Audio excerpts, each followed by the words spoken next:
Jackson is the capital of the state of Mississippi, close to 200,000 people. 80% of the city is black, overwhelmingly working class, overwhelmingly impoverished. We're dealing with generations of mindset of slavery, what I call post-slavery syndrome. There are things that happen to us historically that has been passed through generations and it hasn't stopped. The Trump phenomenon is catching many people throughout the world by storm. Mississippi's been living with that since the Redeemer Constitution government of the 1890s in one form or another. Something has to be done, and I think Cooperation Jackson is a good vehicle to help with that. What Cooperation Jackson is trying to do, preserve the land, build economic basis about collective resources, creating the commons, and creating new social relationships. That's the core essence of what our program is about. With the Jackson-Cush plan, written over a decade ago, one of the things that was initiated through that plan was the idea of taking back the means of production for the working class here in Jackson, heart of the Black Belt South. What we're building here is something called a solidarity economy, systems where we're doing work that's meaningful to us and where we can feel like we have ownership of our labor. Let's focus on the transition of value. If I fix something for you, you may not have to pay it. It means you could do some child care for me. That you have something of value, whether you have no money at all or if you do have a job. We have a Jackson Just Transition Plan, making Jackson a zero waste and a zero emission city. What really made the civil rights movement strong is that people really checked for each other. They really cared about one another. They ate together, they fought together, they cried together, they bled together. All of that is definitely going to be needed because that's how we have been able to survive and be able to be resilient through all of this. How do we build our own economic base and build it on an anti-capitalist basis? We need to take the limited resource we have and then prioritize around need.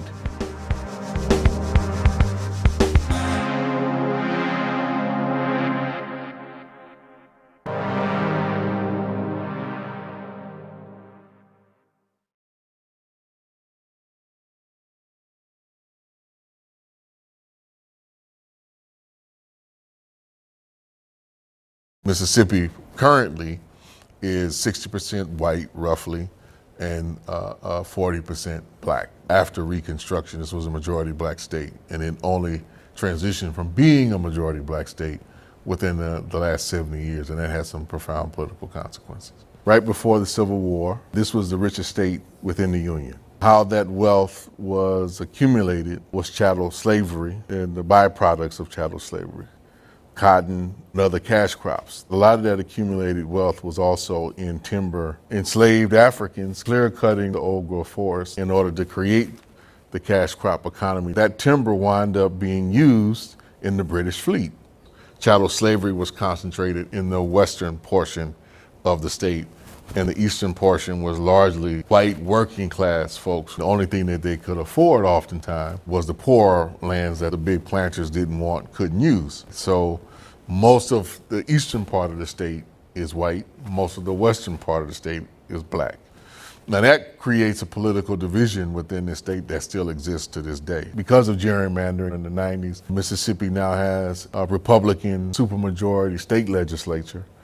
And that actually got taken over by the Tea Party. So the Tea Party actually runs the state of Mississippi, not your old school Republican. And even that is now being redefined actively by Trump's rearticulation of the party. Now, Mississippi is the poorest state in the Union. Still primarily agricultural based state, but the dominant thing is, once again, trees. It's the descendants of that initial planter class, the few rich white families who owns and controls the means of production here. And they still run things in such a manner that still to this day, they use open forms of white supremacist populism to galvanize the majority of white working class around supporting a politics that only really benefits a small few. To our immediate east is Rankin County, majority white, where some of the most openly racist politicians live. The Grand Wizard of the Ku Klux Klan, the Aryan Nation live there.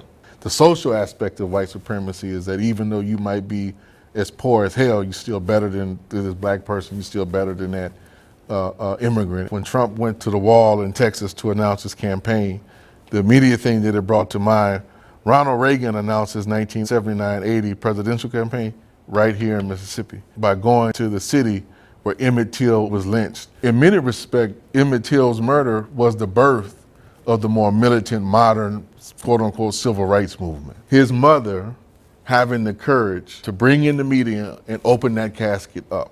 It exposed the United States on an international level, but from a conservative, reactionary place, it's the start of what made America degenerate, what weakened it. So Trump knew that.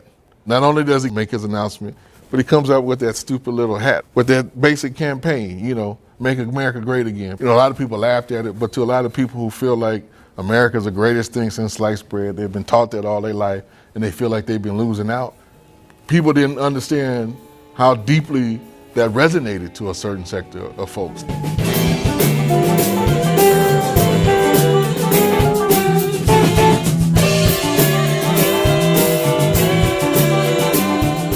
Now, you got to know something about Medgar Evers. Medgar Evers was not a man running around talking about no nonviolence. Don't throw no nonviolence on Medgar. Medgar was willing to take it to the line if he had to. He didn't go around talking violence, but if he had to take it to the line, but you better believe he was well organized and well prepared, and he had tier levels of men prepared to do the work that needed to be done. This narrative that 54 was something new, it was actually a picking up the torch and a younger generation overcoming the fear of the repression that happened a decade earlier. Medgar Evers, the folks that were his key infrastructure, were all radical labor organizers from the 1930s.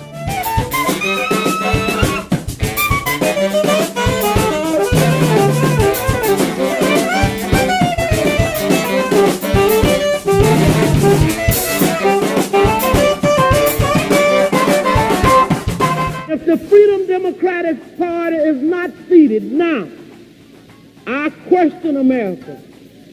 Is this America, the land of the free and the home of the brave, where we have to sleep with our telephones off of the hook because our lives be threatened daily, because we want to live as decent human beings in America?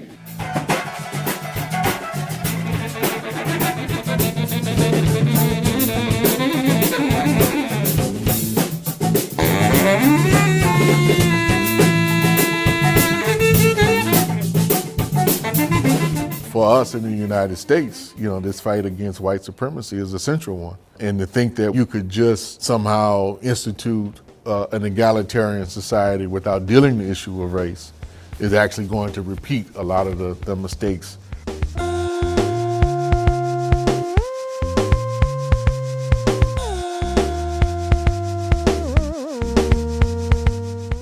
Land redistribution after the Civil War was betrayed. That basically locked black people into a new form of enslavement. The initial degree of black land ownership in this context was largely children produced from rape. Their fathers granted their children acres of land, often cases some choice productive land.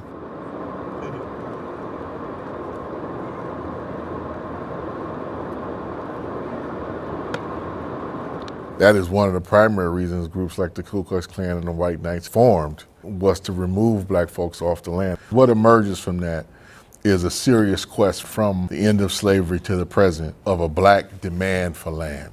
Having something of your own that the night riders can't come and take, having something where you can grow your own food and not be dependent upon the market. That's very deep in black culture.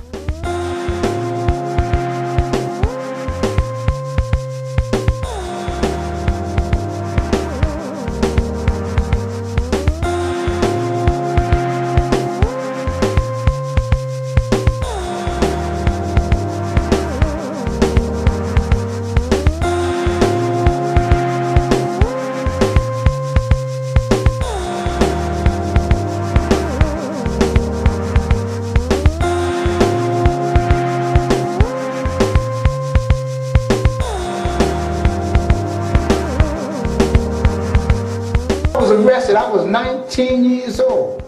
We were the first Waco. The New Bethel incident, when the police came in, the Detroit police came in there to try to shoot up. Everybody in that church, men, women, and children, were having a peaceful demonstration to try to kill them. They were shooting under the pews. They were shooting at little children running and crying. Having lived through COINTELPRO, the counterintelligence program, watching the FBI hunt members of your family and kick down doors. Most of COINTELPRO was actually not on the books. It was actually illegal by law. Patriot Act made that all legal and then some. Within Malcolm X grassroots movement and New African People's Organizations, we sat down and said, we are likely going to be targeted as a terrorist organization or organization that has some terrorist links because of our history relative to some of the political prisoners and prisoners of war who were inside, were part of the New African Independence movement. And then we just said, look, we can't keep doing some things in the same way. So a study group emerged out of that. That wound up over a period of time leading to the Jackson Kush Plan. The People's Assembly existed before the plan. That's one thing everybody should know. That component we see as the lead component of the Jackson Kush Plan. And then the other two pillars, the independent electoral politics and the building the solidarity economy, are really in some respects we see them as outgrowths of that core component. Rightly or wrongly, we kind of tried to focus strategically on doing the electoral politics out of the assembly.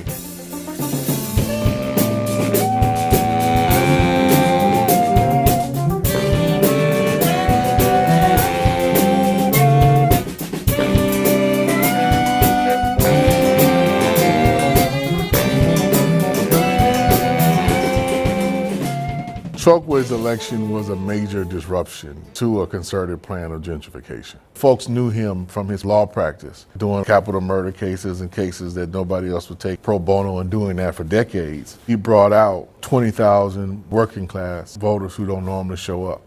The initial strategy was we would get in office and then we would change the policy infrastructure within the city that would then enable a vehicle like Cooperation Jackson to be born. On the 24th, February, Chokwe dies. I can remember being in office. I had talked to him earlier that day about a presentation.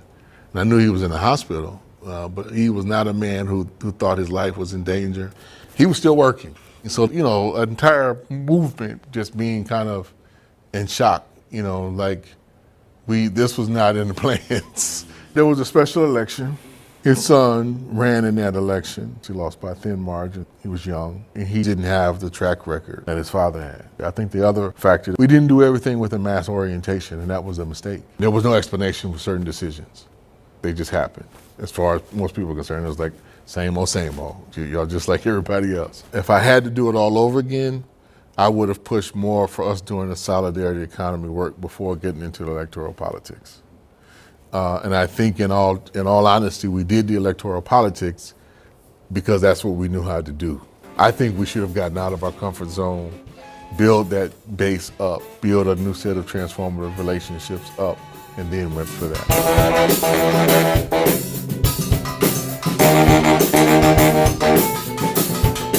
We thought it was very important that we demonstrate first and foremost that the actual movement was not dependent solely on electoral politics and was definitely not dependent on one individual. Through the vehicle of the Jackson Rising Conference, which was held in May 2014, we put the basic core committee that created Cooperation Jackson from that theory, mind you, of the Jackson Kush Plan, and then tried to put that theory into practice. We are deliberately trying to make it as mass as possible to include particularly younger white workers who we are trying to draw and attract into our mix to work on developing the solidarity economy and then take that to the eastern portions of the state. Now, embedded in that was this notion of taking the solidarity economy, taking particularly co-ops, worker co-ops. There was a history of cooperative experiments in the city and in the region. Most of the black farmers only survived by having very formal cooperative structures. So some of the co-ops that we have are, the cafe,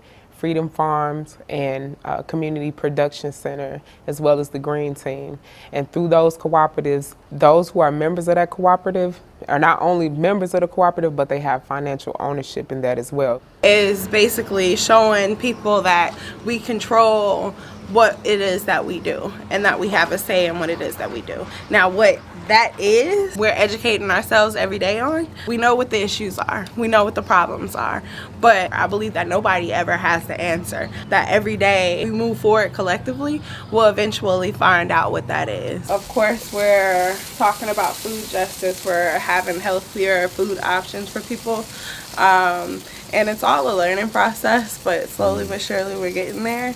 And my role for the cafe overall is just to have a relationship with food and to educate people about how important that relationship with food is. We're considered what you call a food desert. There really isn't any fresh produce available. Majority of the grocery stores around here are a lot of that produce that is on the verge of going bad in other areas, and then they'll bring it over here. Driving the Walmart is probably about 15 minutes away from this location. And then you have McDade's, which is about 5 minutes away from this particular location, but a lot of people here don't have vehicles, so it's hard to get to that fresh food without there being something on site. All of the co-ops work collectively together, so Freedom Farms Co-op is going to provide the produce for the cafe and catering service. We have a lot of experienced farmers around here who help us out, but our crew is mainly young folks who ain't never farmed nothing in their life.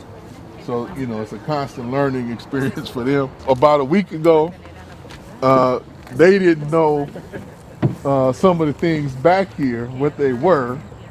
So they cut a bunch of herbs down that they didn't know. One bush. A lot of the dirt that we're recycling from other places or that they dig up, they're going to put right there. We got compost bins on the other side of the fence right there that you can see on your way out. A lot of people in our organization, in the community, will come and dump green foods, no meats and stuff like that into there, and that gets mulched right there into that dirt right there, which gets used in these beds right here. We're trying to buy this strip mall complex to create a cooperative grocery store and a greenhouse hydroponic farming system that will support the grocery. We're thinking about life and plants and the water that nurture us, so that's respecting the resources, that's us regenerating and planting back into the earth, and so that it grows out and feeds us and nourishes us. In my culture, the way that I was raised, the kitchen was the conversation starter. Once you have that food on the table, you have people available to consume this food, then you can start conversations. And talking about food itself, that's one big conversation, because a lot of people are not eating healthy, and then they're wanting to eat more healthier. But then when you open up that issue around food, other issues, you have no other choice but to consume on other issues that the food is connected to as well. So it starts the bigger conversation. It's about having that conversation first, then educating ourselves on what the issues are, and then coming to a conclusion collectively on how to solve these issues. These two buildings that you see across the street here, this is going to be our community production center. So the idea of us having a fabrication lab was to get the technology that's coming in the next generation, to get ahead of the curve and learning that technology, democratizing that technology, so that people in this community will be able to use it, determine its uses, advance it, and begin to be able to produce everything that we need for ourselves, as opposed to relying on the usual capitalist means of acquiring whatever goods and services that you need. The equipment that we'll have in here, the things that are popularized, are 3D printers, laser cutters, water cutters, the ability to make electronics, program electronics, to make physical goods with molding and casting, to cut wood, to cut metal, to shape wood, to shape metal, to shape plastic, and any number of things. Initially, this facility is going to focus on education, so we'll pull in some students from local universities. We'll also put in some community members. We'll maybe even pull in some people from outside of the community to do the first couple of waves of learning. But once this is up and running and we've done a good bit of education and have a sufficient amount of people that can teach the equipment, teach the material, then this building is going to be a much more open and community space. It'll be what we call our maker space. Once that's up and running, we hope to sort of replicate the equipment that we'll have in that building and open this up to the community. So if people want to build their own houses, use certain bits of technology, use the tools that we have, it'll be sort of open sharing community space where people will be able to come in and make the things that they want after getting the training on the equipment that we'd have in that building. But it's also going to be a two-way exchange, because you got a lot of people in this community with a lot of skills in farming, mechanics, businesses, and just about anything that you can imagine. Black Jackson is income poor, but not experience poor. There's a lot of people with a lot of skills here.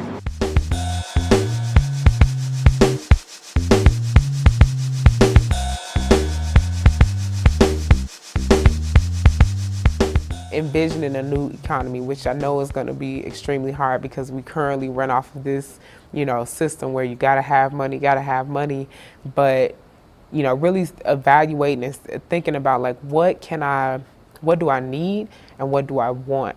The just transition piece requires a lot of creativity to address the inequality issues, to make it, I think, far more practical and less abstract. How does this sit with 50% unemployment in this city? We have a campaign called the Union Co-op Initiative where we're trying to engage the unions, and it's a struggle. It's really 3 unions that support it.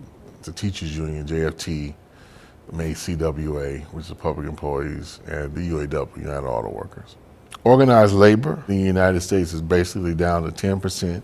Most of that is public sector workers. Unions have never really been strong in Mississippi, never. Nissan is the factory that's here. They will say how they do not need a union. They have open door policy. We find out that that's not true. They ignore a lot of the complaints or grievances that the workers have. I wouldn't say Nissan don't recognize unions. They don't recognize unions in the United States. They have unions all over the world in all the plants except of the 3 here in the United States. The Nissan workers trying to unionize, and there were instances where folks had guns pulled out on them. It definitely turned into white against black, and the plant was majority black, where white workers were getting things that the black workers weren't getting. Mississippi is still racist. The practices of this state is racist, and that's the whole reason they came here. The Canton plant is the most producing plant out of all the Nissan plants. It profits more than other Nissan plants. Yet we still get paid the less, we get treated the worst. There were a number of workers at one point who were testing positive for cocaine and marijuana, who had been working there for years or were about to be turned over into full-time employees. One of those workers was white, the other 8 were black. There's a clinic right across the street from that plant. Those folks went right across the street to get a drug test for what they were told they were tested positive for, and it tested negative. There was one white man who went across the street, did the same process. His job was given back. I took hair samples, I did urine samples, I took blood samples. They wouldn't accept none of them. And then they didn't show me the results that they said I failed.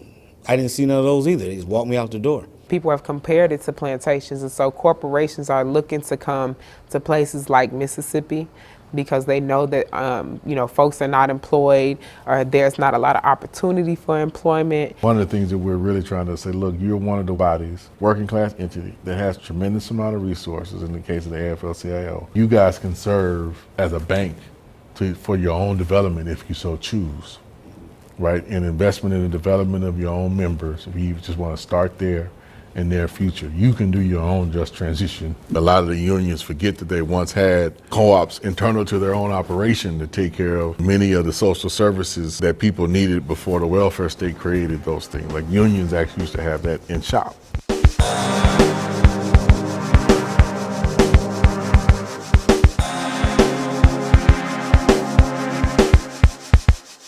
This may sound funny to a lot of people, but the lead of our Just Transition campaign is focused right now around human rights budgeting. We have to have a material foundation in order to lay the transition, not saying we're just automatically going to pay police or we're just automatically going to pave the roads, but no, we may not need them, we may not want them. The budget has to be determined by the democratic priorities that are expressed from the Assembly. We are aware the pie is limited, we're aware that the tax revenue is decreasing. Well, we're trying to argue with our own folks and say that's the wrong way of looking at it, as opposed to what are the skills and the resources we do have in the community that are not being tapped into, that are not being utilized, that could be tapped into if we create a real broad, dynamic solidarity system. So let's say we can move the municipality to creating a time banking system, and somebody could exchange some labor around installing a solar system for a bill being paid. We got all these empty houses out here, but we got all these people who have the skills to fix them. That's up to us. It's not a limitation that we have to accept. That's what we're trying to put to the city. That's a crisis of imagination. We can get all that fixed if we want to. We just have to reprioritize some things. It's a kind of an argument to the city. We're not asking you to do anything, but get out the way. Here in Jackson, I know there's other organizations and there's other cooperatives that are developing.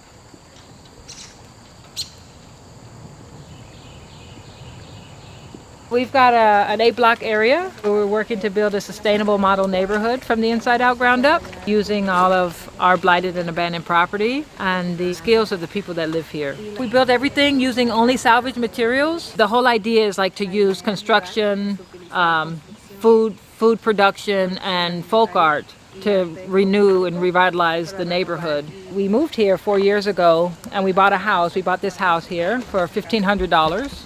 Everybody's extremely poor. Nobody's working, about 90% unemployment rate. We started having neighborhood meetings, and what we realized really quickly was that everybody could articulate where they would go if they had more money, if they, had a better job. That's how we started saying, okay, well, if they can see what their ideal place would be, well, why not start organizing with that, saying look, we can own this space and we can start to create what we can see. We did a skills assessment and we found that 90% of the residents actually have a farming background, a farming skill. And we had a lot of land. And this, where the farm is, was the neighborhood dumping ground. And the people wanted to figure out how to clean it up. So we decided to put a farm there that actually looks like a landscape cottage garden because of the trauma associated with farming. So that is a big part of our challenge, is getting people, although they have that skill, back into growing food, to make money.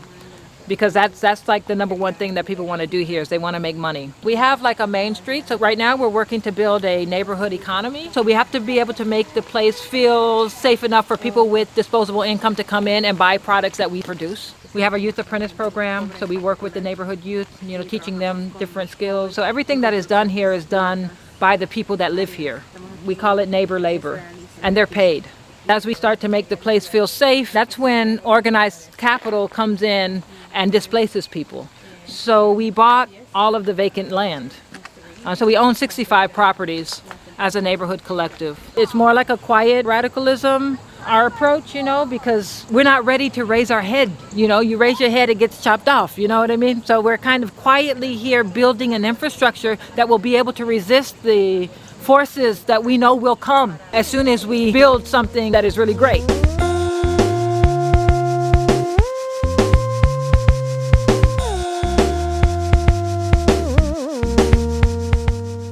A core part of the program is doing the community land trust so that we decommodify land as much as possible. Eventually, we'll take more and more people away from the urgency of having to worry about having a roof over my head and paying ground rent and paying rent, which pushes you and drives you in a certain sense to have to engage the market on the market's terms. It has to become a communal entity and something that we create communal rules around how to use, how to protect, how to preserve, how to regenerate. And that's how we wind up getting this building and then using this as a base to grow out and expand. We've placed more of a priority on actually, in a certain sense, acquiring the land and even ahead of kind of building co-ops.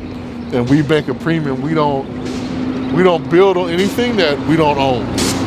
That's a principle of ours. Because if we feel that if the community land trust owns it, and if we put some institution on it, a co-op that doesn't survive or something like that, you can repurpose the use of that for something else, as opposed to having to go rent someplace or your business being driven out of business because the landlord forces the rent up on you. This street is very strategic for us. If you turn this way, you are literally a 5-minute walk from downtown. A mile and a half down this road is the Jackson Zoo. It's the largest golf course in the city of Jackson. And then right behind that is the original airport. And then right behind that, there's a free trade zone. You have this downtown expanse of new businesses they want to create that connect people to the zoo. This way is like your due north, and the gentrification is coming down this way. We've become, I would argue, a roadblock by, in many respects, fortifying this institution. Most of this block is owned by that organization. That organization is a Christian-based homeless center. It's the largest homeless service provider in the state of Mississippi. The Chamber of Commerce, they've been trying to remove them from this block for a long time. Between basically two organizations, we now own 90% of this block. So if we don't sell, there's no pressure for them to have to move their operation. It means that the forces of gentrification have less of an incentive to come here. And this is a communally owned space, it's not individually owned. And this is a communally owned space, it's not individually owned. Options for the community of how land ownership and things can be different and serve different purposes.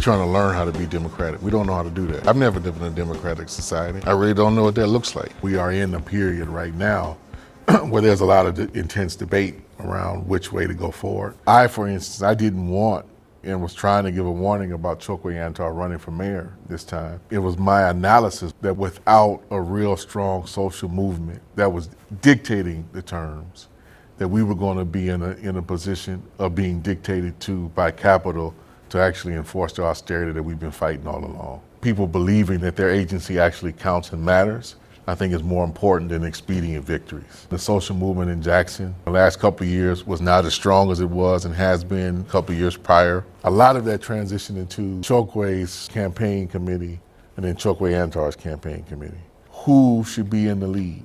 The social movement or the party apparatus and the government apparatus? And I'm on the side that at all times, the social movement should be the driving force, has to be the driving force. We have the highest number of black elected officials in the country, bar none, and we're still the poorest state. That's been the case basically since 1972. You know, as neoliberalism continues to advance, you wind up adopting elements of its logic, which force you to look at politics as a market exchange as opposed to a political practice. There was a phrase I first heard in the 80s from the social movements in Venezuela, and it's recently coming back to the forefront of my mind and my imagination. We don't want to be the government, we want to govern.